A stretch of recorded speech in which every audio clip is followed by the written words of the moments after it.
Welcome, all of you.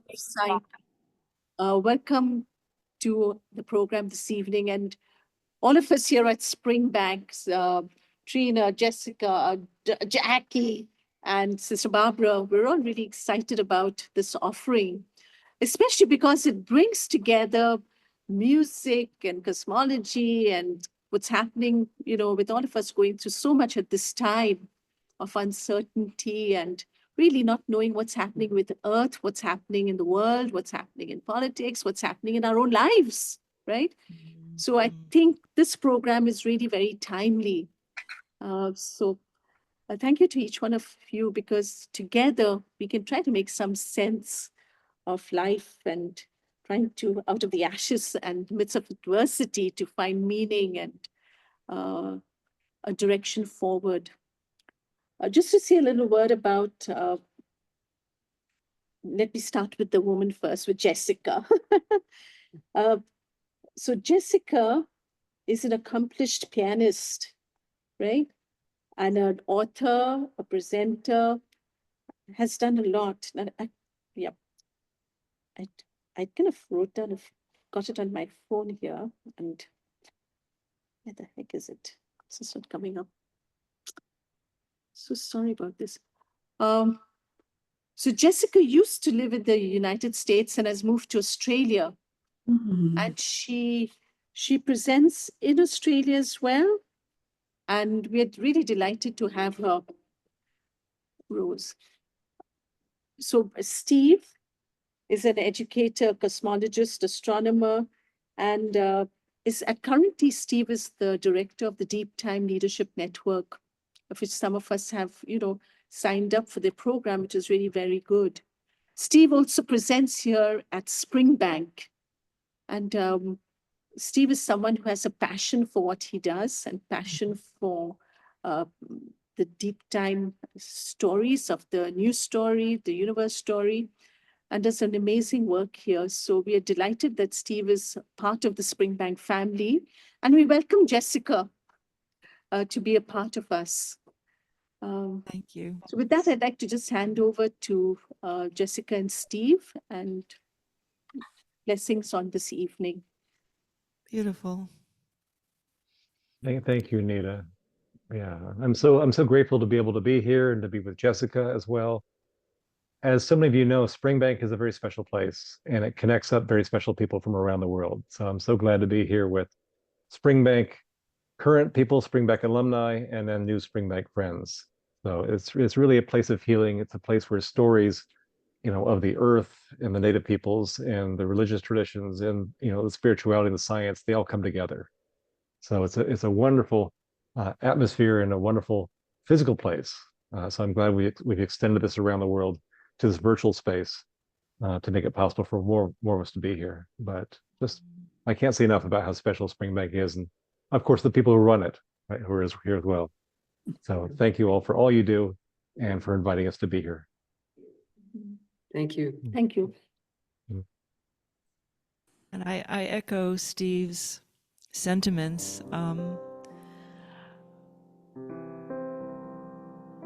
To be with all of you at this distance, and Mary, my dear friend from Australia, here.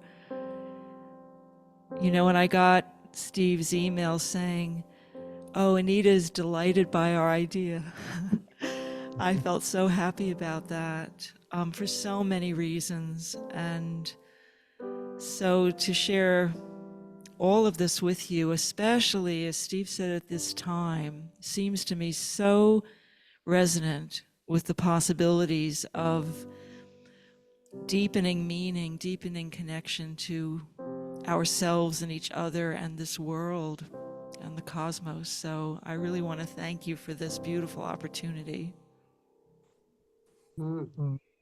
Thank you. Thank you, Jessica. Yeah. And we're at a time when a lot of things are difficult for a lot of people. It's difficult for the earth, it's difficult for people.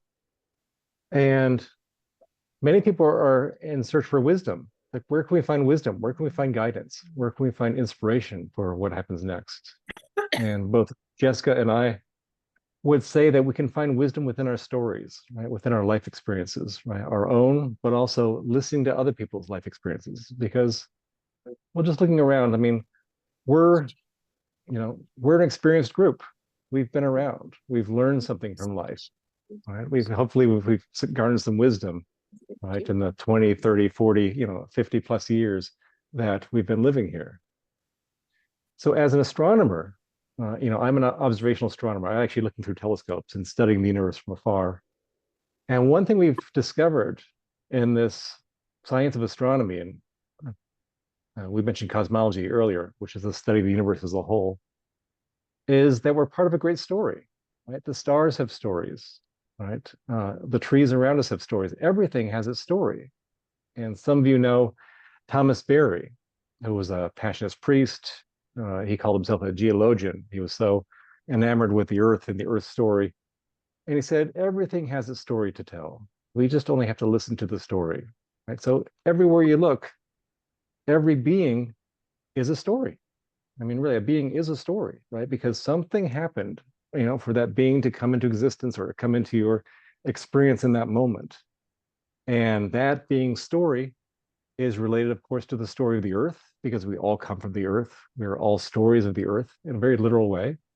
I mean, that's scientific geology, that, the earth gave birth to us. And before that, the sun and earth were formed from a nebula, right, which is a cloud of gas and dust in outer space. So there's a story behind which the earth came from. And that nebula formed from other generations of stars, all the way back to the very beginning, which people are calling the flaring forth. In science, we call it the Big Bang, but people have, storytellers have called it the flaring forth because there's a sense of drama and a sense of kind of appropriateness to it. So all of our stories are interweavings of the Earth story and the great cosmic story. Right? So each of us is a story that can trace its lineage back 13.8 billion years to the origin of the universe. Now that sounds like a mystical statement, right? I'm one with everything, and I'm connected to the birth of the universe. But that's modern science. That's what the science shows us. And so I just want to kind of set the tone here by reading a quote from Thomas Berry. This is from The Dream of the Earth, where he says, "We have a new story of the universe. Our own presence to the universe depends on our human identity with the entire cosmic process." In other words, it took a whole cosmos for us to be here tonight. And he means not just humans, but the trees, Max, the dogs, the buildings, everything around us has a story that's rooted in this flaring forth. But our own presence to the universe depends on our human identity with the entire cosmic process. In its human expression, the universe and the entire range of earthly and heavenly phenomena celebrate themselves in the ultimate mystery of their existence in a special exaltation. Science has given us a new revelatory experience.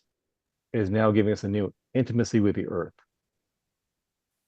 So I love how Thomas is saying, right, we're here to celebrate existence, right? Our being here is in some sense a celebration of the universe's creativity. Right? The universe had the creative inspiration to give birth to Marlene, right, and to Vicky, right, and to Anita, and to each of us, right? We're all a creative spark or a creative inspiration of the universe, right? So we are, in some sense, the universe telling its story in a new way, right, in a new form. Right? And as Jessica, might say, we're each a note in the cosmic symphony. Right? We are each, some expression of the whole coming forward in a new particular way. And I love how Thomas is so positive about this. He says it's a special celebration. It's an exaltation. Right? He gives us a vision of what we could be as humans, to see that our purpose here might be to celebrate the fact that we're here and we're alive. Right? That might be the special gift of the human, to be aware, to have a sense of gratitude, a sense of appreciation for this miracle of being alive, and to contribute to that in a positive way. So, and of course, Thomas was very earth focused. He wasn't saying that humans are particularly special over other beings, but we do have a special gift in that we can appreciate, we can express gratitude, we can have comprehensive compassion, kindness to others, towards the whole. So we have these capacities. And so these are expressions of who we are as a celebration and exaltation of the universe. So our stories are sacred because they're all connected to the sacred story of the cosmos. So Jessica will share stories from her life of a particular situation. I'll share stories from my life, and we'll have time for us to share stories with each other and garner the wisdom that we've learned through our own living, knowing that this is cosmic wisdom coming through us. Yeah. Yeah. Jessica, would you like to add anything or express anything there? I think, Steve, you've said that we're the universe in human form. And we're, especially when we're in the depths of adversity of whatever form that may take, it's, we're deep in the forest and we can't see the trees at all. But I think I'll step out and say, just from my own experience and what is now going to be so wonderful to share with all of you, and what Steve and I have spoken about, is that that's when God, the universe, is honing us to become even more conscious reflections of this creation. So I feel blessed to be able to be here with you all and to have come through what I have to this point where now, Steve, everything that you say, is the perfect foil and backdrop and context for what it is, that we'll be sharing, all of us. So yes.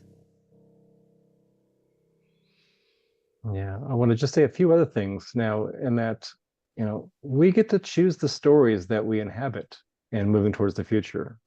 And right now we're at a time when the story of modernity, right, the story of, Western, capitalist culture is starting to break down. I mean, we're seeing that. We're in the midst of that. So we're in the midst of a breakdown of a story right now, where I think many people are still deeply entranced by that, but people are seeing the cracks in the system and how things are breaking down in very significant ways, both on a global scale, but also in our own neighborhoods and our own lives.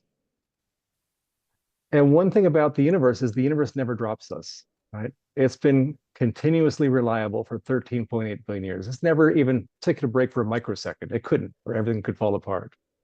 So what's reliable is that the story continues, right? There's something reliable in our experience of living that is there moment by moment by moment. It's like gravity, right? If you just move around your chair, gravity's got you, right? Gravity's never taken a break and all this time. And so the universe is reliable.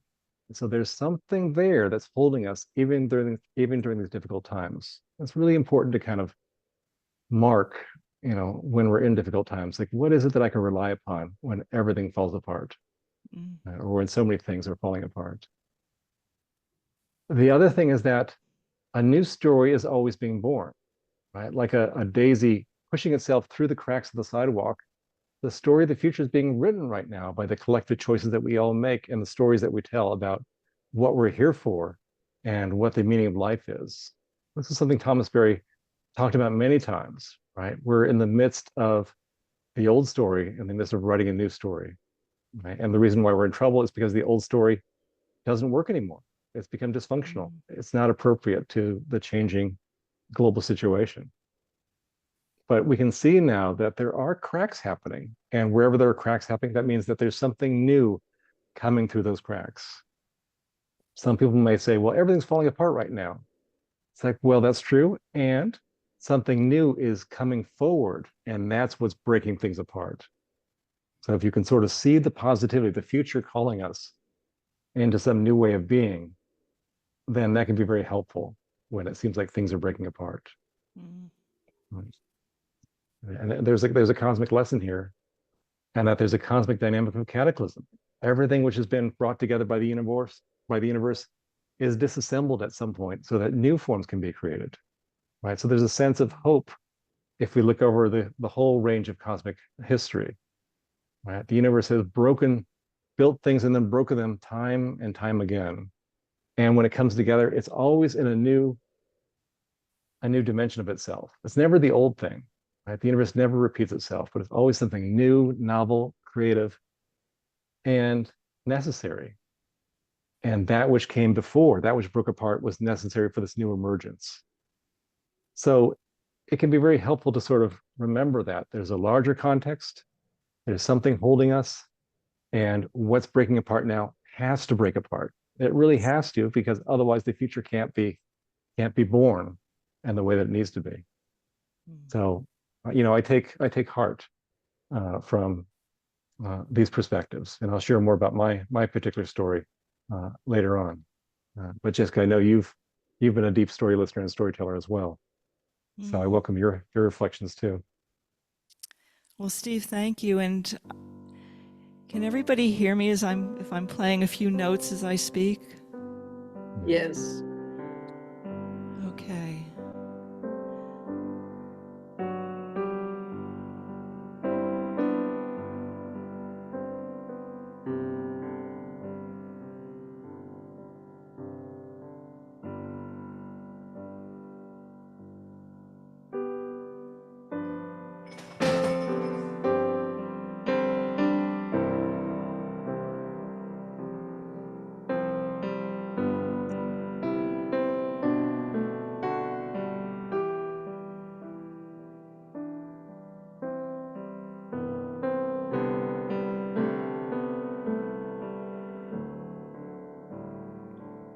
So, dear friends, this is the first time I'm actually telling this story.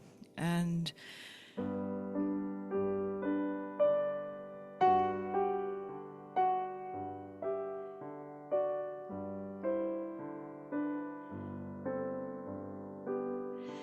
in a certain sense, the story has two parts.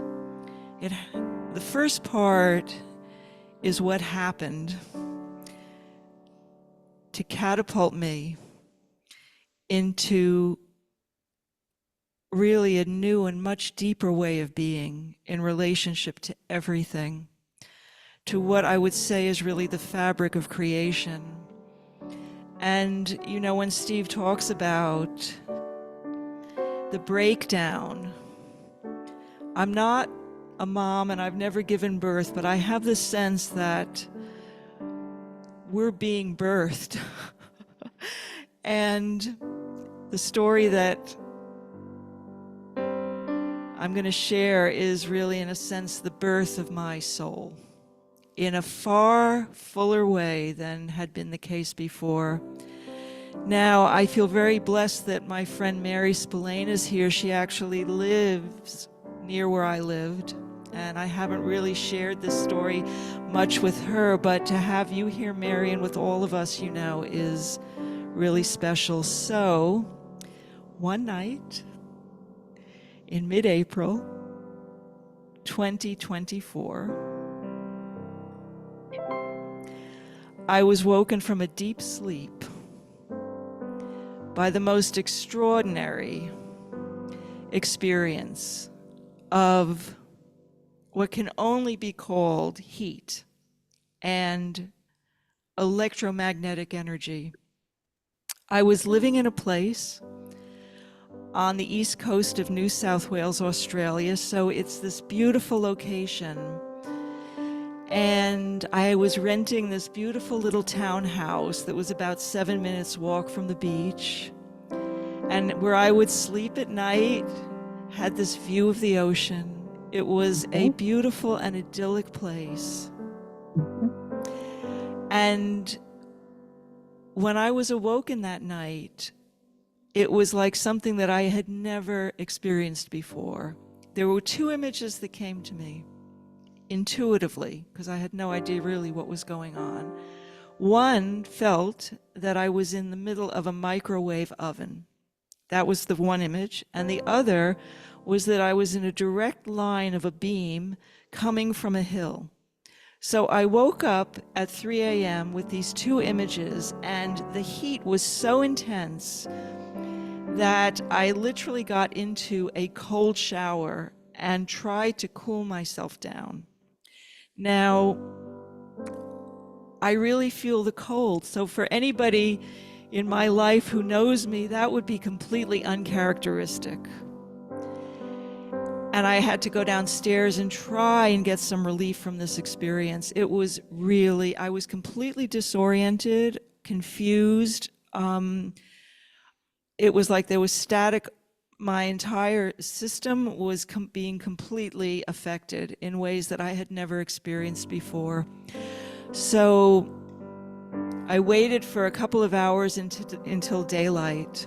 And then I did the only thing that came to me, which was I walked down to the ocean.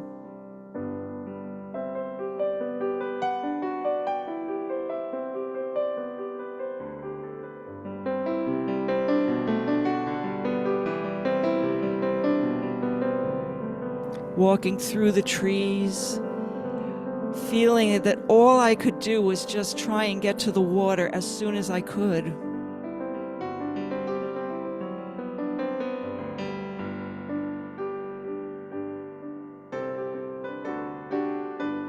And I began to pray and ask for some kind of help.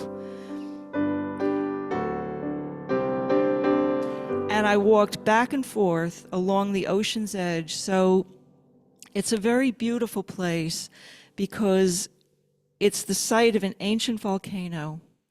And, oh, that's what fell.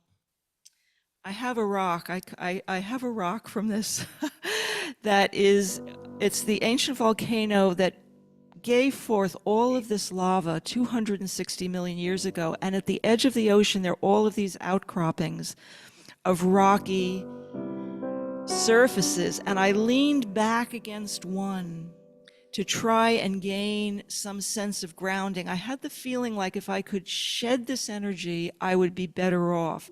So I was trying to literally ground myself against the rocks and into the sand to try and release myself of this experience of electromagnetic radiation, which I would find out what the source of that was over several weeks. But every morning then, from then on, I would have terrible night sleeps. I mean, really awful nightmares and awful things that I'm just not used to.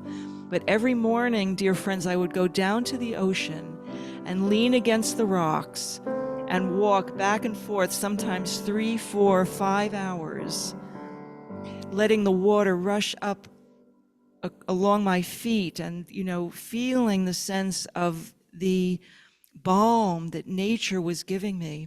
So at that point, because I really felt that my life was at risk, and I think that was probably fair to say, my health was deeply at risk, I felt like I was made receptive at a level that I had not been before, because I've done a lot of prayer and I've done a lot of meditation, but this, when you're up against it, as you may have had in some way in your own experience, you become porous to all the ways that you hope might come to your aid.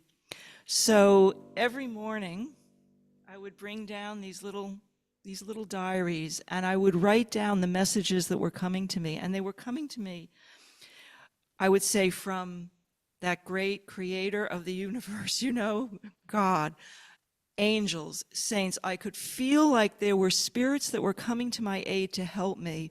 And I could feel that the feeling of the rocks was also coming to me. So as I was sitting and leaning and kind of enfolding myself into these ancient 260 million year old basalt lava rocks, I began to feel something. You see, when Steve talks about us being really, in a sense, we're formed from the stuff of of this grand creation that goes beyond the earth. I felt like I became embedded into the wisdom and alive to the wisdom that the rocks could give me. And I have to tell you that what I began to experience, and every day was a trial. I could hardly be in my home because of this. I was still trying to find out what it was. I began to feel something that was very surprising to me. And it was the experience of love beyond anything that I had experienced before. And it was coming, literally emanating out of those rocks. as the water was moving around me and I was there nestled against these craggy outcroppings. And that love was something that was so reassuring that it was beginning to mitigate, to reassure me, to help me feel like there was going to be hope out of this. Because again, I had no idea how I was going to cope with it. I had 17 piano students whom I was trying to teach. I was renting, my funds were limited. There were so many things that were pressing upon me. But the messages that began to come to me, I've written down. And here's one of them.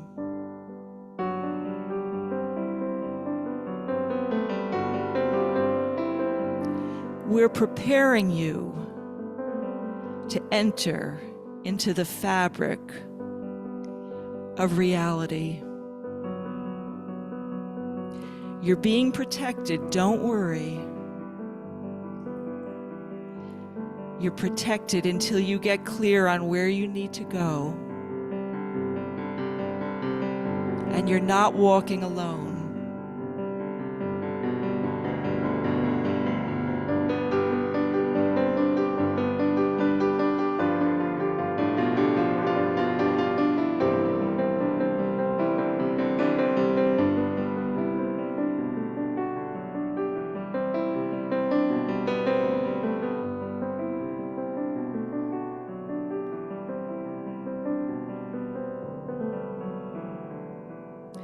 So over time, dear friends, I found out what was causing this.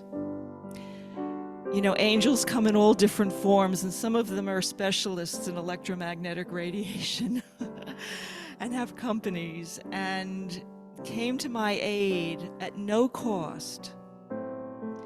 And I realized that 3 weeks before I had woken up in the middle of the night, a license had been granted for a point-to-point parabolic installation, literally located about 100 yards from my bedroom window at the top of a building, so I couldn't see it from the street. I had no idea this was happening. And I began to be able to find out on a scientific level, and this is what I love about Steve, we share the sense of the spiritual and the sense of that which is, born of our great rational faculties. So I was, that was satisfied. I could at least find out what was going on. But in the meantime, every morning I'd go down to the rocks. And over a period of 3 months, my entire relationship to the spirit realms, to nature, to the ocean, to the earth that we walk upon, to God, to the universe,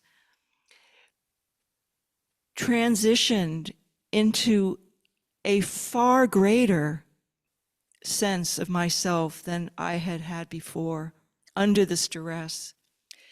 And I think to tell you really the outcome of this, in July, so it took about 3 months. In July, there was a very, very bad storm up there. Mary might, remember this. And I walked down to the ocean afterwards that morning, and it was like the whole landscape had changed. There were rocks that were visible that had not been visible before because all the sand had been washed out, and I felt as if those rocks had emerged to tell me something. So I laid against them, and they said, you can't stay where you are. You need to move. You can't stay where you are. We'll help you, and you must move out of this circle that you're in. So I didn't know where I was going to go. I had no idea. Again, my funds were incredibly limited. But as I was leaning against the rocks, the name of a place came to me that I had never been, but it felt like it had a melodic feeling to the name of a place, several hours from where I was. And those messages reassured me, start reaching out. So I did, and I began to make calls. And dear friends, I have to say that within 10 days, the funds came in and I was completely moved to an entirely different location, which is where I am now, amidst these rocks. See, what fell were the rocks. They were sitting, see, they know I'm talking about them. I don't know if I can get them on the floor, but I have both the rocks from where I was and the rocks from where I am now. So the rocks from where I was are these 260 million year old basalt lava rocks. They carry the reverse polarity of the Earth. And where I moved to was shale, 360 million year old shale. And when I got here to this location, it was incredible because the rocks felt completely different. And they said, "Oh, we're so glad you're here. Our brothers from the north sent you. You're safe." And this is the birthplace, our dear girl. This is the birthplace of your soul.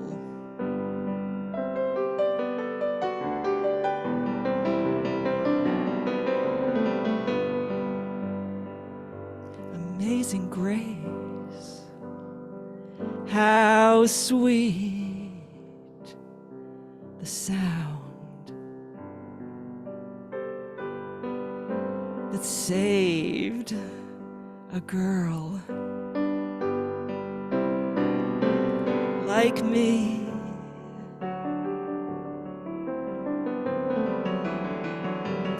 I once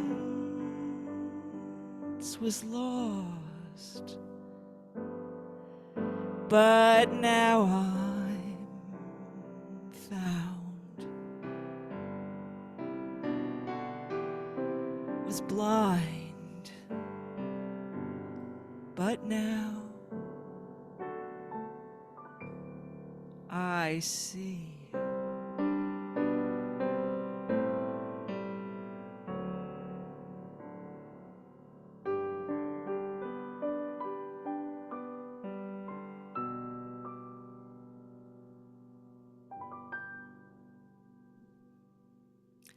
So, dear friends, thank you. Thank you for listening. That's how I'm here. Thank you.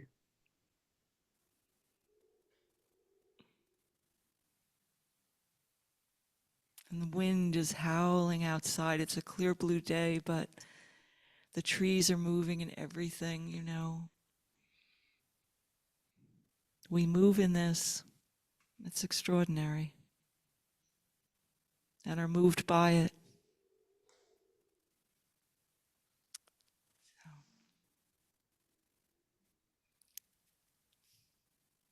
Well, and Jessica, what you're reflecting is that life spoke to you.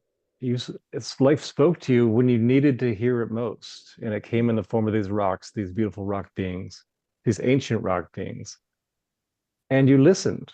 Right. So I'm just inspired by how you listened to life when life spoke to you, and maybe it needed some faith. You didn't know in those 10 days what would happen, but in 10 days, something changed. Your life transformed.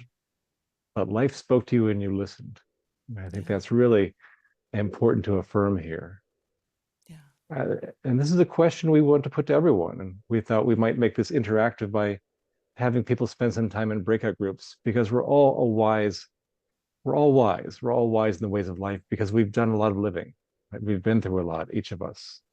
And so the question we'd like to offer you, and we'll put you in breakout groups in just a minute, is when has life spoken to you so that you heard its message? And how did you respond?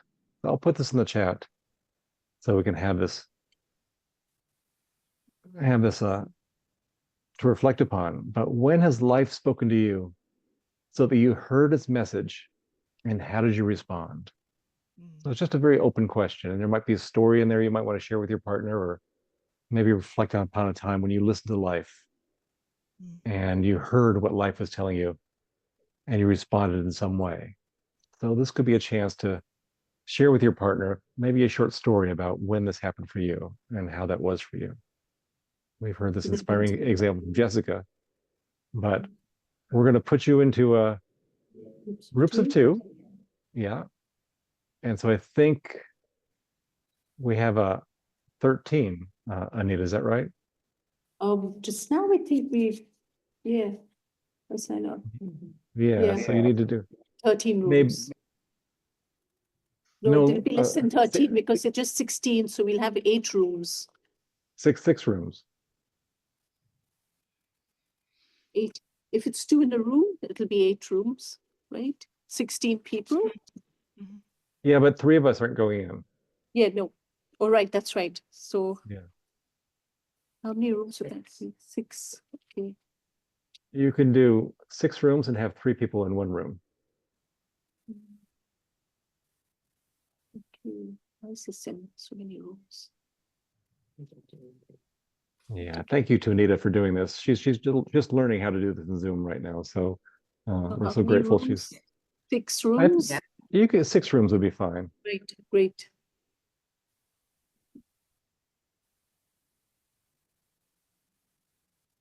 So I just go down to make sure what 3 has. You got it.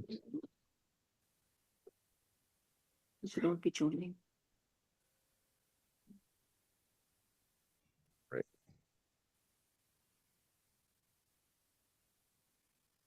Marlene and Rose are together. Oh, That's good. Marlene and Rose. They're both- Oh, And then is Grace going to a room? I see she's assigned to one.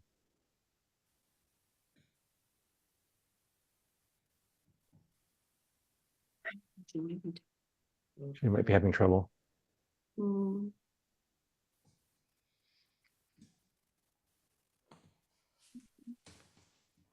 Maybe we could move Thomas to room 5. I can do that if you want. Yeah, go ahead. Yeah, let's move him to room 5. Yeah, do that, Steve. Yeah. And then Grace, if she comes in, we'll put her in room 4. Mm. Okay.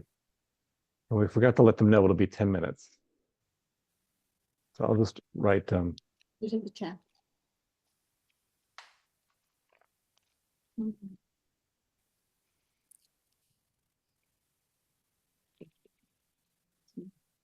I'm learning. What does that Okay. mean? Yeah. Mix. Right. So I don't know if you did a time, Anita, for the breakout rooms. But we'll just keep track and we'll let people know. Okay. Yeah.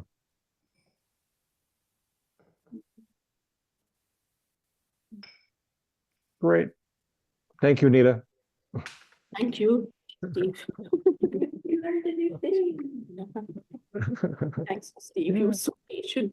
That's the teacher you are. And the thing is also, I didn't have it on the computer. I had my iPad, but I was doing it first. I had to go back into the laptop because it doesn't work on an iPad. It's beautiful, Jessica. Well, thank you, Jessica. That's beautiful. Yeah, Yes, very love touching. that. Mm. Thank you so much. It's really special to be with you all Yeah. and share this. Jessica, when did you say that happened? Where was I? When? When? So it was in beginning of mid-April. That's when that night that changed everything. Yeah. And Wow. then the period of time until it was 3 months of navigating this. That was the total time. And it was the last 10 days. So I don't know if I think I didn't clarify that, that it all came together and I was actually, was directed to move and was able to move and so on. Yeah. What a story. Yeah. And did the fact that you played the piano help you to give voice to that experience? Actually, Anita, that's such a great question because, I was in the direct line of a 15 gigahertz. In know. Australia, you can't find that kind of level, say, in Europe. Like it's literally microwave radiation. But I thought to myself, actually, I didn't mention this, but that first night, I was so desperate, and I thought, well, whatever this is, it's vibration, it's frequency. So I sat down at the piano and played into it. So this would be another aspect to the story, that I can share it, at whatever, at some point. But it was it was the tool that I had, and I thought it's my best shot right in this moment, So I sat down and I literally just played. I played Amazing Grace for 2 straight hours and just played into it and tried to transmute the energy, which I was able to actually do. And so that's a whole, aspect of this experience that's quite profound, because I realized that we're able to move energies ourselves. We're frequency beings. And in a way, that's why we're so susceptible to being impacted by frequency, such as, 5G, whatever's coming, it's much more than it used to be. So yes, that's a great question, Anita. I leaned on my music to try and shift, things. Yeah. I didn't know that part of the story, Jessica. That's so extraordinary. And the fact that you played into it, like you played into this frequency, which is coming into your experience. It's just so courageous and just so inspiring. Um, Oh, thanks, Steve. yeah. You lose yourself because you feel like you're losing yourself. So you're trying to hold on, you're trying to do so many things at one time. And I think that's part of this. That's why this theme is so beautiful of adversity, because it moves us into a state of activation often, to become Yeah. activated. So, yeah. Jessica, did you have a kind of a premonition that you would have a shift in your life before this experience? I mean, did it just come upon you, or were you kind of intuiting some kind of shift, maybe? I think that goes, I just, moving in my mind back to Steve's originally introduction is such a good question, because I did not. I did not. And this is what kind of puts you in awe of the great force of creation, is that there is something that's moving us in ways that, and I have to tell you, so I did not, that's the answer, I guess, short answer. But I was getting so many messages, some from the rocks and some through, the angelic. And I mean, I just feel this spiritual sense around me all the time, and through nature and just in general. But at the very end, when I found this place where I am now, and I saw it on, virtually with the real estate agent, I had no money. I really had almost no money. And I looked at it virtually, and then I said, thanks so much, and then I went out for a walk, and I was praying and praying and praying and praying.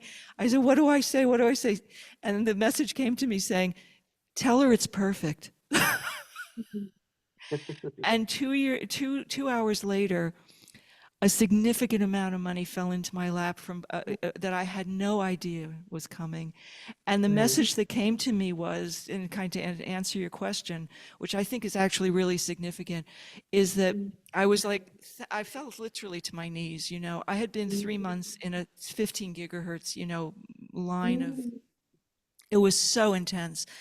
And the message came to me is like, our dear girl, the money's the easy part.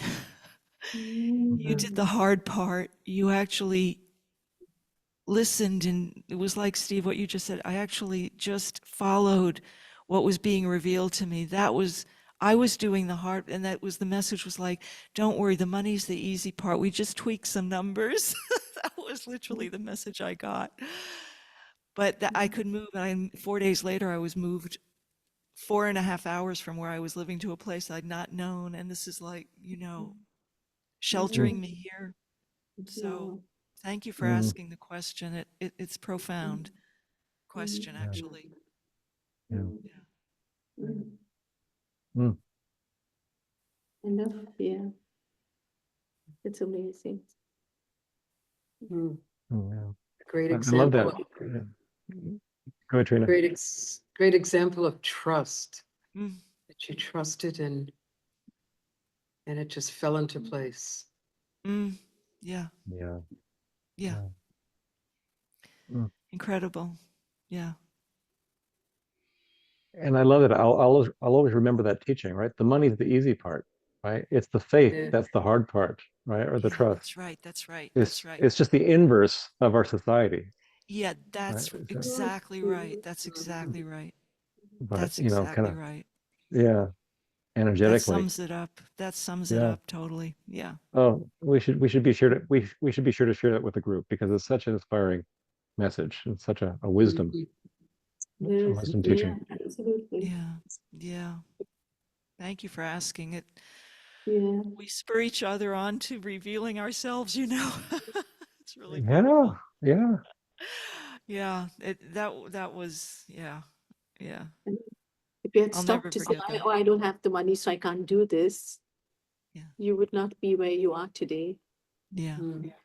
Sometimes Yeah. it's blind faith, blind trust. Yeah. Yeah. I, Mhm. I love that the message was, say it's perfect. And that was kind of the magic. And then it came to you. Yeah, that's Mm. exactly right. That's right. That's where you're stepping off the you know, the pier onto the boat, right? Moving. Mhm. Yeah. That's that place exactly. And Yeah. sometimes it's stepping out of the pier into the deep. You don't even know if there's a boat there. Yeah. That's true too. Yeah, That is maybe there's true. a boat. That's really true. Yeah. I think that you trusted your experience and you gave yourself dignity when I mean, you could have just said, pick him falling apart, Mm. but it was so real and Mm, you gave yourself such dignity in that process and walked with it, played mm, into it. thank you. That's a beautiful word because, you know, when you're in the midst of it, the last thing you feel actually is dignified. You know, you feel so under pressure and like every moment, every hour is a trial. Um, Yeah. Mm. you know, if you read about radiation poisoning, that it would describe what I was experiencing. So, you know, it was that intense. So I love that word. It's a Yeah. Is it beautiful time? word. 1 minute. Yeah. Yeah, beautiful word. I love the version of Amazing Grace that you created. The piano was beautiful. Mhm. And the way you kind of wove with the melody and your improvisation was beautiful. Oh, Anita, thank you. And yeah, thank you. Mm. I listen to Mm. Amazing Grace differently. Mm. What was that? I'm sorry. I said I'll be listening to Amazing Grace very differently from today. Oh, interesting, right. Mm. Do you have your version recorded anywhere? Mm. I do. I have it in different forms, in podcast form and, you know, Mm. CD audio form. And Mm. I can maybe, you know, we could talk about it and I can give links, you know, to things for people, Oh, even, lovely. you know, so on. So, Mm. yeah. Mm. Mm. Mm. Jessica has a wonderful podcast, and she plays incredible renditions of all these songs. Oh, really? So that's a good resource for people. Mm, Mm. Yeah, beautiful. Thank you. yeah, Share it with us. yeah. Yeah. It'll be lovely to have it. You make? Dogs are great connoisseurs of Yeah. music. Yeah. Yeah. Mm. Here we go. Okay. Who's it? Here we are. Welcome back, everyone. Yeah, Cheers. yeah. We'd love to hear. We'd love to hear Rose. what people would like to share about what they discovered in conversation with each other. And we're small enough that you can just raise your hand or you can unmute and just speak. But love to hear if anyone wants to share what they discovered in the breakout rooms.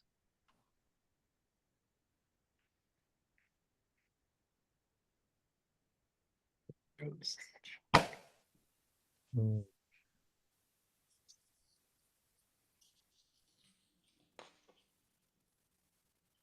Yeah. Oh, Mary, go ahead.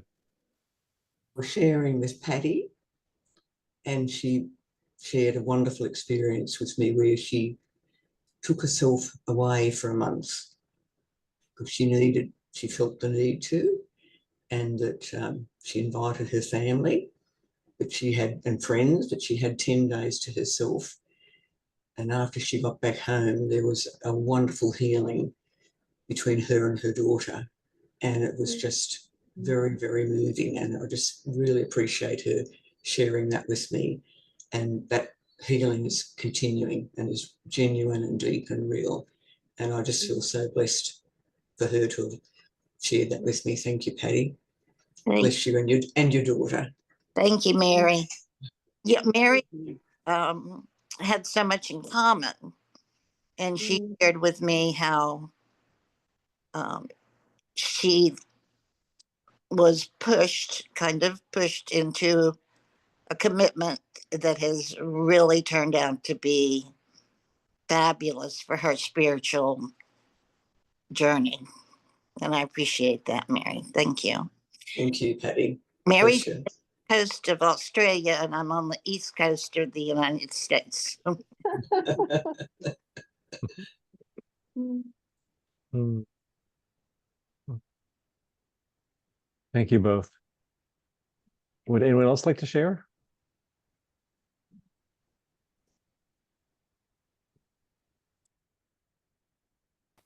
Mm.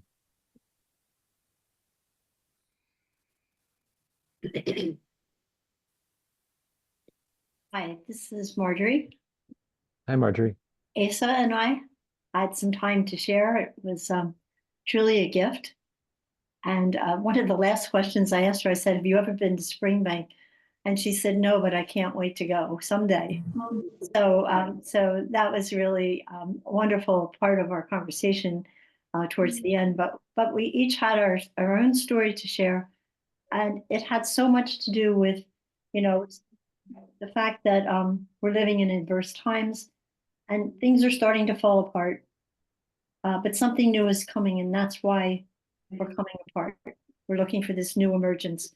And for me, it was waiting for a new grandnephew who has been long awaited. And my sister, who lives nearby in Erdenheim, her husband died a few years ago, and she has twin sons, and one of her sons was married, trying hard to have this new baby someday. And anyhow, he happened recently, just on Thursday. He was just born, and his name was Thomas Bryan. And Brian was my brother-in-law who passed away. So that picture that my sister sent, holding Thomas Bryan, and and her son who had the baby, and introducing him to the family, was this, looking at the grief that had been part of our lives and how this new baby was bringing it all together. And this story, even of his name, is Thomas. And he tried to tell my sister the story with his twin brother present and said, Mom, Thomas means twin. So has his own name, but he also has, his grandfather, Brian. And that was just such a wonderful, part of it. But then later on that day, my nephew made this short little video, and he held his camera on the baby and just touched him. He was holding his, chest, and he's like just touching him enough to say, he said, say hello to Aunt Margie. And the baby actually like turned, did a little cooing, and I said, to Sean, I felt that he really did say hello to me. I felt, I had this little personal video now, 30 seconds, that I can play over and over again. So this new life that has emerged, really speaks to me. And I was happy to share that with Asa. And Asa's story too was just an incredible story of new life and in a new way, in a different way. So Asa, I don't know if you want to share anything or just share how similar but different our stories were of this new life that has emerged from something that was really preparing us, along the way, that we didn't know that God was going to show up in this new way. But we were glad to have had that opportunity to share our stories together. Yes, thank you, Margie. The story was beautiful. And similar in some ways. And I was sharing with Margie that for most of my life I was in this really dark place. And my life was filled with substances and alcohol. And I was graced with the opportunity to have life come back to me almost 7 years ago, and really be able to change my life around. And it's just amazing how every day I get an opportunity to see life just all around me, and to see the earth breathing and the trees breathing, and color is so vivid. And, I help others that have challenges with substances, and then to see the light and life come back on within them through their awakening process is just one of the most profound experiences. And so I shared that with Margie, and I also shared, I actually lost my daughter almost 9 years ago in a car accident. She was 17 years old. And I've been given an opportunity. I met this amazing man. Today's our 3-year anniversary, and he has she was 7 years old when we met, and her mother's not present in her life. And I have been able to be a mom again with this little girl, and given the opportunity to do that. So I see that life every single day, and I'm so grateful. And, Patty referred me to this tonight, and, I always believe that creator in the universe is always right on time with everything. And I feel like, in all that darkness and uncomfortability, there's always so much light that comes out of those challenges, right? And the adversity and all of the things. And to be able to seek the light, knowing that when I'm in the darkness, that there will be someone that God creator presents in front of me to help guide, whether that be insight or solution or guide, spiritual guidance, whatever that is. I know that that darkness and uncomfortability is happening to help someone and bring them to light. So I do want to thank everyone for the opportunity tonight. And I am looking forward to at some point making it out to Springbank. So I look forward to it, and thank you all for allowing me to share. Thank you, Asa. Thank Yes, you thank so you. much for Yes. sharing. Asa. Beautiful. Thank Thank you, you. Asa. Thank you so much, Asa, too, for sharing that.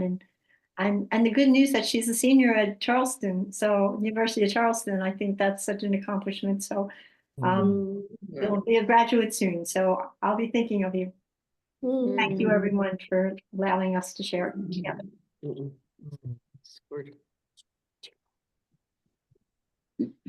Thank you all for sharing. Would anyone else like to share anything?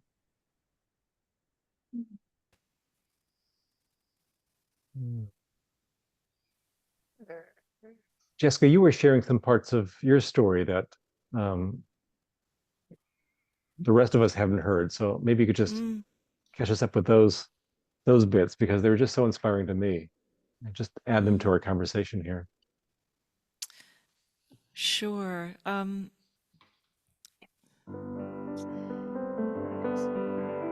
like that little pup is joining us.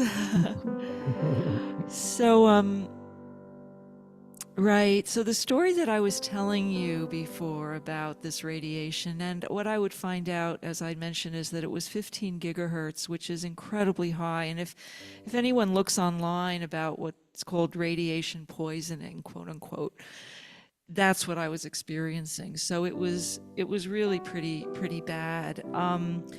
But to kind of, and Steve, should I share about the music or just about how that last bit? What do you think? I think the music is an important part. So maybe the music in that last bit about trust, Okay, I so in think. a certain okay, these are the bookends of this. This actually took place over the period of 3 months. So from that night in April, mid-April, 2024 to when I actually moved would be just over 3 month period of time. And what I described to you was what unfolded. But the first night that I was impacted, it was dark. It was 3 a.m. I had just tried to cool myself down in this cold shower. And I went downstairs and did the one thing that occurred to me, which was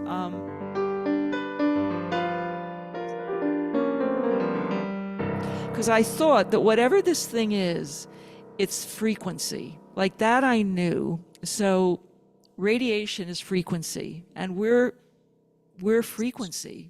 You know, we are living frequencies. So, and music is frequency and vibration. So I thought, you know what? I'm going to meet this thing on its terms. So I sat down at the piano at 3 a.m. and I basically started to play Amazing Grace, which I think is one of the most transformative because of the way that the song was born. It was born out of transfiguration, out of the person who, you know, if you know, used to be was a slave ship captain in England in the late 1700s, and he had this like incredible spasm of moral reckoning, and this song, you know, would at some point come to him, right? So there in the nighttime, I sat down at the keyboard, you know, just unbelievably disoriented and scared, and I started to play and sing Amazing Grace loud. And I played into the darkness of the night, and I felt like, you know, I was going to play into the frequencies that were affecting me. I was going to send these vibrations into the vibrations that were affecting me. And I played for, like I said, about 2 hours and sang and played and sang and sang and sang, you know, strongly, right?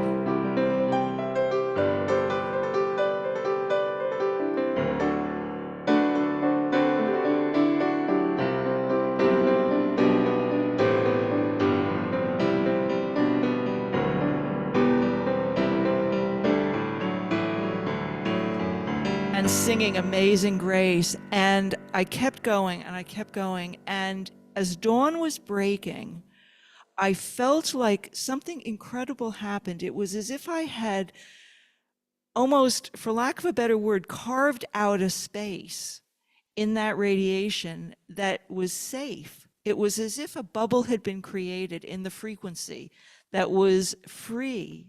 And I felt, I could breathe, you know, and I was so exhausted because I'd been playing like this for 2 hours in the middle of the night that I just lay down in the living room on the couch and I fell asleep for about an hour.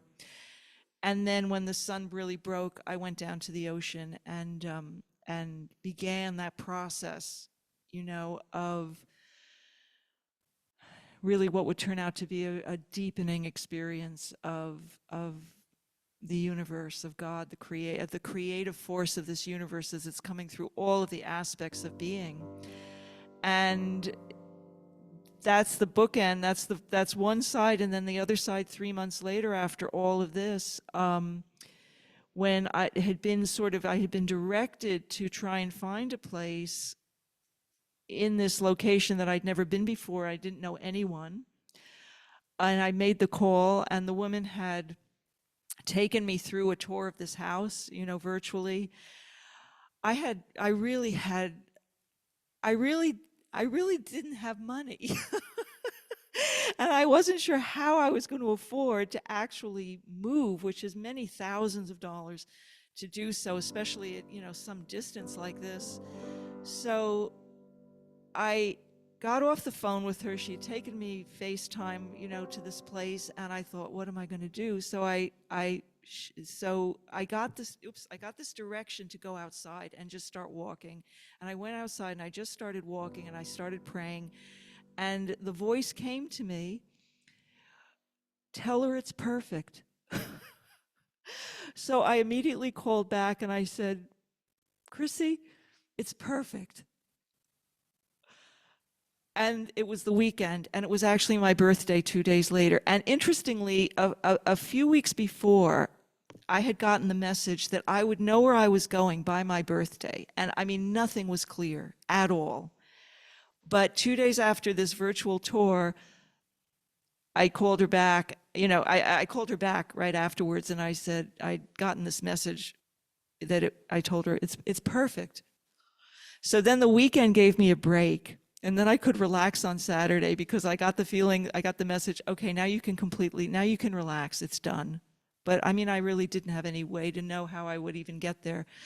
So Monday morning, that had been Friday, Monday morning, I look online and funds had come through to me from a completely unexpected, unbelievable source that was just the right amount. It was everything I needed to move. And within 4 days, I was actually here.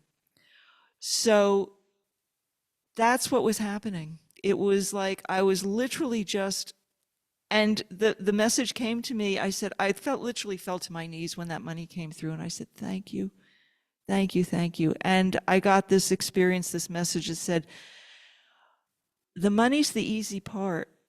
We just tweaked some numbers. You did the hard part. You made this possible. You did what you needed to do. You did everything right, which was essentially for that 3 months to follow every message in every direction that I'd gotten from all these, sources, seen and unseen. So that is, that's what happened. And then I was able to move and know where to go. So amazing grace indeed. It was. Just amazing, Jessica. Thank you for sharing that. And, I was just so struck by your faith and your trust. Mm. And I'll always remember that, right? The money's the easy part, right? Yeah. The faith and the trust, that's the hard part, right? So it's kind of the inverse of how our culture holds this. Yeah, that's right. That's right. Right. But have trust, have That's right. faith. Right. Yeah. I think it's so true, Steve, because I just want to say that when that happened and that message came to me, I realized that we're operating with a whole set of assumptions that may actually not be true. Which you see, I mean, that kind of miraculous thing, that's really the norm. To us move in our days with that kind of sense, that was what I learned from that. That's what I learned. So thank you this is the first time that I've really shared all this, so I really appreciate it. Thank you. Thank you. Yeah. Well, I know we're coming close to time, but I want to just share a few words about my own story here, because I've got my own story of navigating crisis and change. And it's interesting because it begins at Springbank. I had been at Springbank for a week teaching the universe story, and then teaching another workshop on navigating crisis, transformation, and change with lessons from the universe. And the program ended on Thursday, but Hurricane Helene was coming up the coast, and so it began raining when I was there the last day.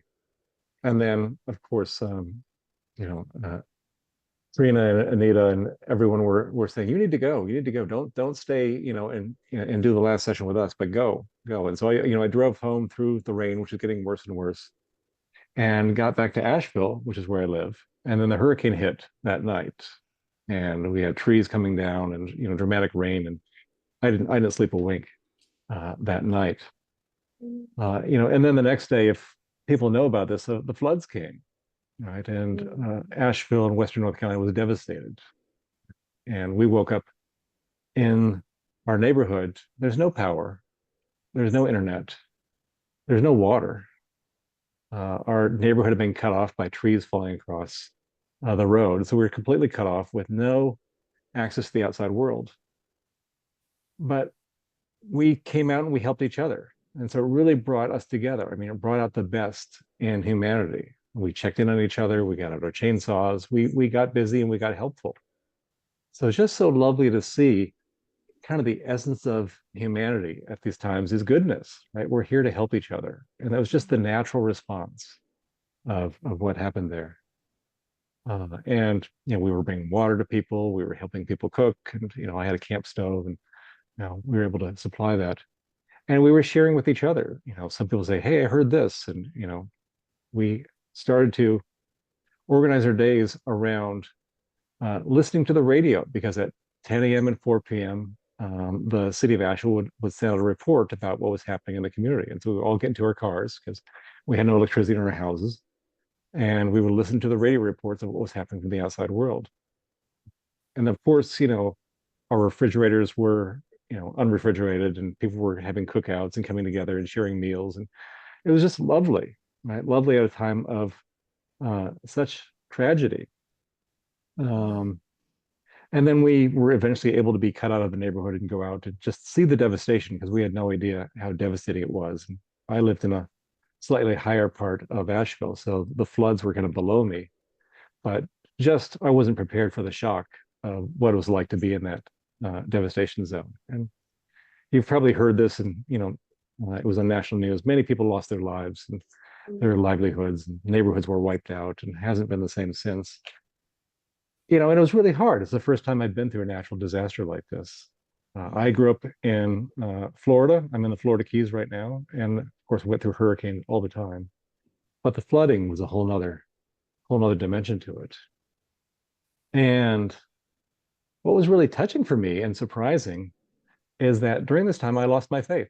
I've always had the sense of, the universe is going to take care of me, right? Or it's going to be, it's going to be all right. And that's what I was telling you all before, before the breakout room. But my body was in a state of shock. I was in traumatic stress. And so I couldn't feel a larger perspective, right? All I could do was to attend to what was in front of me next. And that's the guidance that came to me. Just be with the grief that's here right now. Be with the sadness. Be with what's in front of you. Again and again and again. And this went on for, days, weeks, months. People encouraged me to write about it, which I did to the extent that I could before getting overwhelmed. And I had wonderful resources to kind of help me through this. But what I realized is that I had kind of a childlike ideal about the universe, right? The universe is a good place. The universe is a place where bad things don't happen. Right? And I realized that that ideal needed to break for there to be real faith and real trust.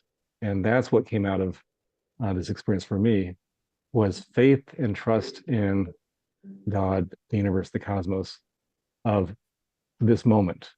That's where it's happening. It's right here, right now. Because I realized that I had a distance between myself and God and the universe. It's like, oh, the universe is out there in some way, and that's good. But that faith got broken. And then I realized, no, it's right here. Right? It's in this moment. That's what's coming through. And so, Jessica, as you're talking about, amazing grace. I mean, that was my grace. But my faith had to break. Right? My ideal of who I thought I was and what I thought the universe was had to break. And so now I'm on the other side of it. And so I have this sense of faith and I have this sense of trust, but it's through lived experience. It's not through kind of a scientific framework. It's not through kind of all that I've studied by observing the universe. It's through my own experience of going through that transformational process. And I came across this term that just kind of came into my consciousness called annealing. I don't know if you know it it's from metalwork. And that's where you have to heat up a metal to a certain temperature to make it malleable. And so I felt like we were all in an annealing process. We were being put through a furnace and kind of heated up. The heat was turned up, and that made us kind of ductile, malleable, moldable. So we could be formed into what was being born from us, or what universe was wanting us to become. So sometimes, there are these cataclysms that really break us, in very powerful ways that break us down kind of to being on our knees, right, Jessica, as you said. And in that moment, we kind of see what's really real within us. So that's what happened for me. And I'm glad to be on the other side of it now.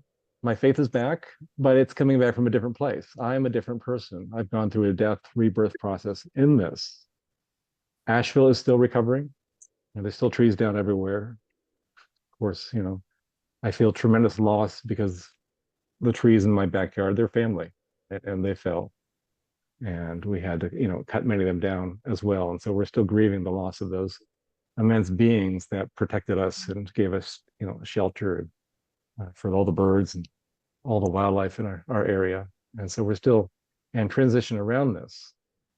But as you know, it's a process, right? It's a process that takes time, and healing takes time. So just reflecting on this is helpful for me. And I've shared about this a few times. But it occurs to me that we need each other. We need each other to tell our stories to, because we discover who we are in relationship. And that's what I discovered in this process, who my neighbors really were. There were people that I'd never even seen before. I mean, the 84-year-old man who lives down the street, I'd never seen him come out of his house, and now we're good friends, right? I take him and his wife to yoga, right? So, we had these wonderful connections that came out, and we were woven together stronger as a neighborhood than we'd been before.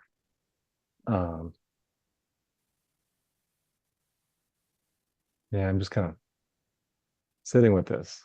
So I have a new understanding of cataclysm, and but also the wisdom of it, right? It's like sometimes life shows us a door and asks us to walk through it. And sometimes life comes with a hammer and flattens us and said, oh, this is who you need to become now. So it's just that sense of trusting life and whatever life brings us, even though sometimes it's really hard what life brings us. Mm. Yeah. Mm. Yeah. And I think about you, Jessica, too, because you were given a dire message, right? You need to leave now or your life is threatened. Mm-hmm. Right? It's a survival level message you received, and you listened.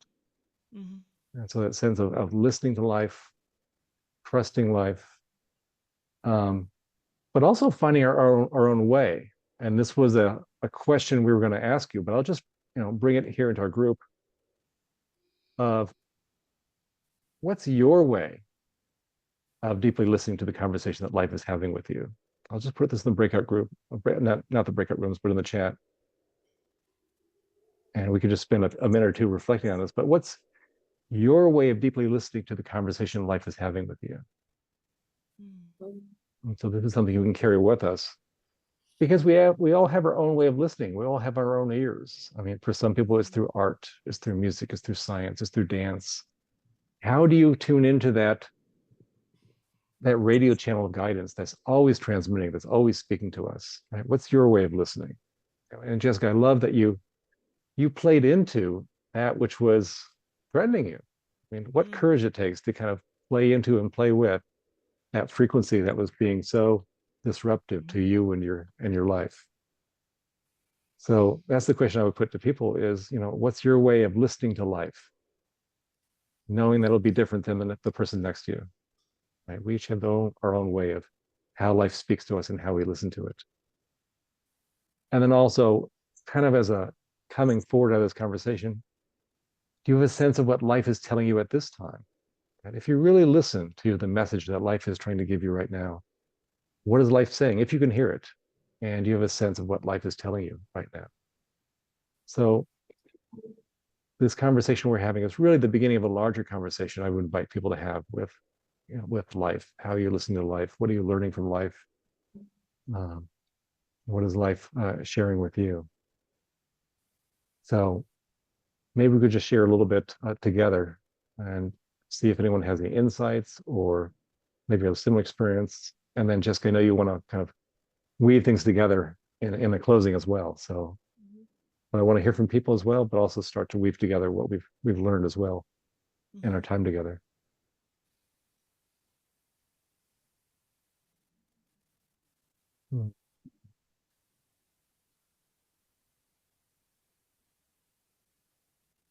Yeah, Marlene, go ahead. Yes,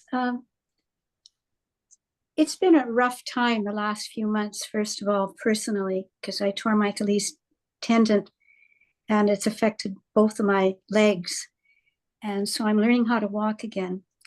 And at the same time that this is happening, everything else is happening around the United States, and it's affecting Canada badly. And it's like everything is falling apart, it feels like. But the only thing that I could feel made any sense is because of my love of the universe story and what you just shared. I could only see it and only live through it with the belief that something new will come out of it. For me personally, with what I'm living and also what's happening. But what has become very clear to me, that in order to go through this, it's a personal story, but we have to do it also with others, joining hands with others during this hard time of everything folding in and seemingly holding that basin of trust that something new is going to emerge. And that's why I think it's so important to have times like this together. And it's, you know, I love your story, Jessica. And it feels like, I know personally in the last few months, and things have gotten really, I mean, oh gosh, am I ever going to get back to being able to walk down the street, walk into the woods? Can I walk across the street and go down to the river's edge? I couldn't do it. And periodically things would happen, like a feather would fall from the skies and land on me. Or just a couple of weeks ago, I walked to my bedroom and a feather was on my bed. And I don't know how it got there because I don't have a feather pillows or anything. It was these little, and I have this thing about feathers and winged creatures. So it was like these little sparks of something that keeps us going in the story, believing in the story, that there's presence. Beautifully said. Yeah, beautiful.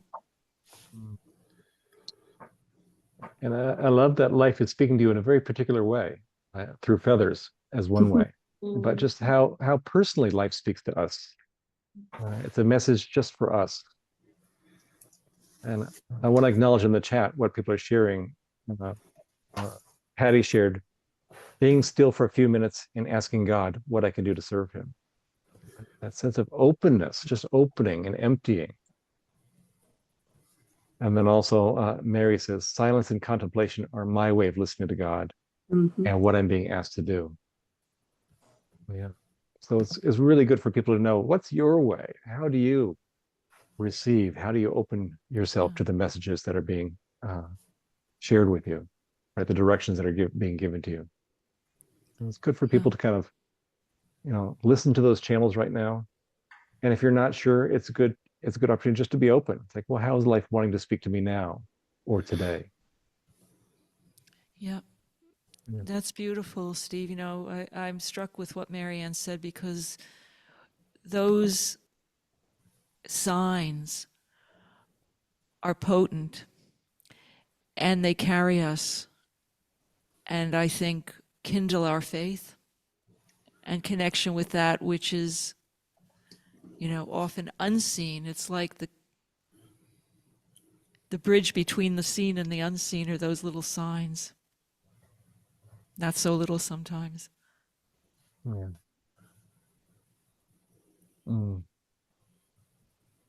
There's a quote from Brian Swim that I want to just offer here, because I think it's just so inspired.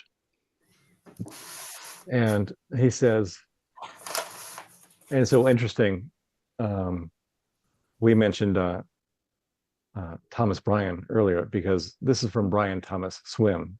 So I just love the synchronicities that are happening here. But he says, whatever mysterious force that has been at work throughout all these years has not gone to sleep or retired just because we humans came along. All you have to do is let your consciousness be flooded by that force, and you will know what to do. Yeah, just to trust that that force that gave birth to the stars, the galaxies, the earth, and ourselves is still there. And all you have to do is open to that, and you will know what to do. And that's coming from a scientist. Yeah. Love that. Yeah. Well, Jessica, I'm aware that we're coming close to time. So did you want to weave some things together and bring us to closing? Well, I just want to say how moved I am by everything that everybody has shared, and including you, Steve. You were saying things I haven't heard, about your experience there, and everything over this last period of time, this last half hour, that all of you have shared. So what I'd like to do is play Amazing Grace as I'm recounting your words and your sentiments and your thoughts and your experiences. And I hope I can do justice to what you've shared, because it's really very moving, and I think it's very important. So here you are.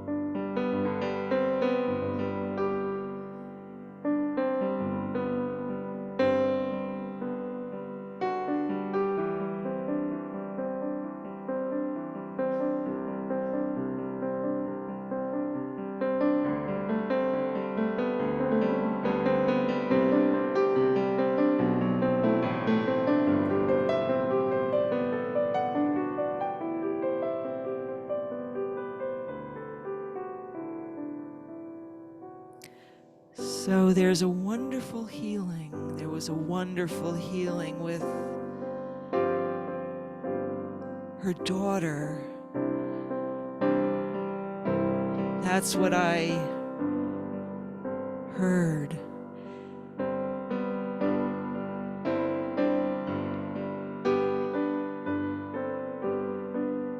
And what I heard was the commitment, this new commitment that pushed Mary into this fabulous new chapter of her spiritual journey. So something new is coming in, dear friends, new, and here I have a grand new nephew amidst everything. His name, Thomas Bryan, just born, dissolving the grief that had been, like transmuting it, Thomas meaning twin. How amazing is that? And he's saying hello to Aunt Margie. So this new life that's emerging really speaks to me as we share our stories together.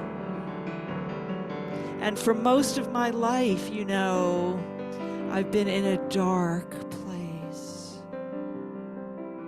But how sweet the sound. Every day I get to see the life and the light, and I help others and I witness them seeing the light and the life. What more glory could that be? And how I lost my daughter, and now I get to nurture this girl growing up. And every single day, so much light, comes out of adversity. We are literally the vehicles for the emergence, the birth of this new world. I know that the darkness is uncomfortable. I know it. But then I see that feather on my bed. Just that one feather, it carries the weight of the love that the creative force has for us.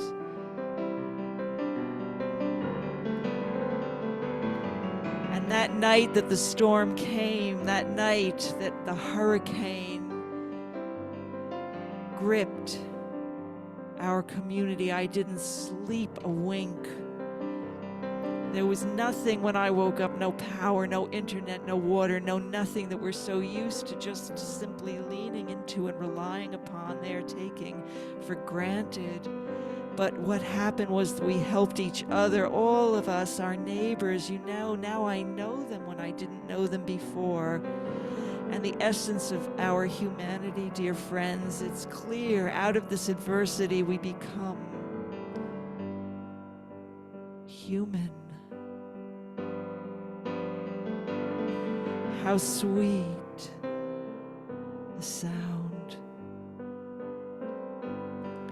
that saved. People would like to sing. I could feel it like me.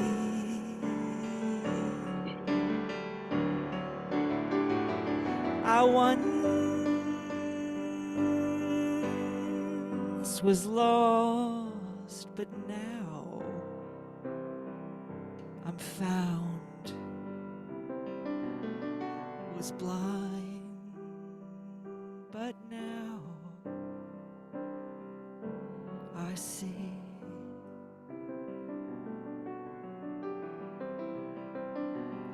Through many dangers, toils and snares,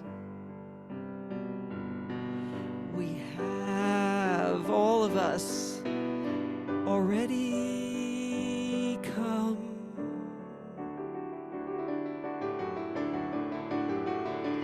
'Twas grace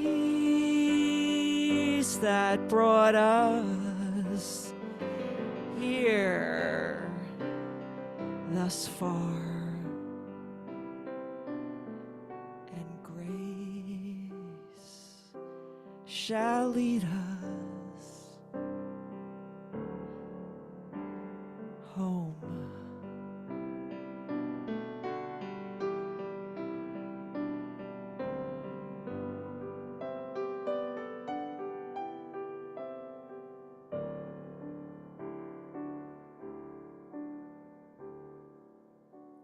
Home.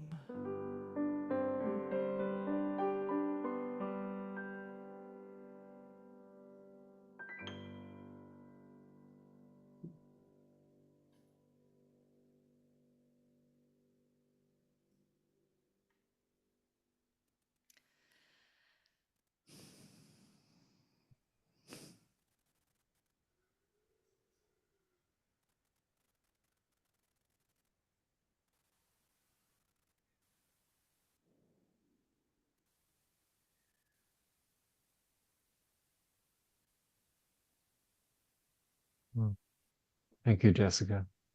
Mm. Thank you, everyone. Thank you. Thank you, Jessica. Thank you, Jessica and Steve. Steve, on behalf of all of us here. If I could just say, I mean, at the end of this evening, what comes to me is you took us from science, the universe story, the bigness of it all, and brought us to the level of where we really touched our own hearts and our souls and our lives, soul searching. You've just taken us really on a voyage together. And thank you for each one sharing, and the music, beautiful. Thank you again. Was, Thank you. was. Thank you, Marty, Thank you, for Jessica. the dancing at the end. That was beautiful. With that, yeah, through this all, that we remember this evening of just being together in communion here, of sharing stories that amidst what seems to be ashes and adversity, that really is something new emerging. And we trust that, we believe that. And even as we shake in our faith and hope, and we know something good will come through.